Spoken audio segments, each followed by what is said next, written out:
اللہ سبحانہ و تعالی نے سال میں 12 مہینے رکھے اور ان 12 مہینوں میں سے 4 مہینوں کو عظمت والا فضیلت والا بنایا۔ ماہ رجب، ماہ شعبان، ماہ رمضان اور ماہ محرم، یہ 4 مہینوں کو اللہ خالق کائنات نے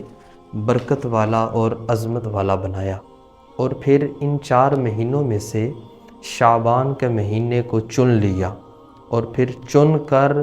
حضور سید عالم صلی اللہ علیہ وسلم کے ساتھ اس کی نسبت کر دی۔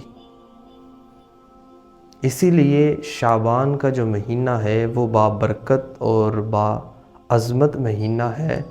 کہ جس میں تمام بھلائیوں اور نیکیوں کے دروازے کھول دیے جاتے ہیں اور آسمان سے جو رحمتیں اتاری جاتی ہیں، اور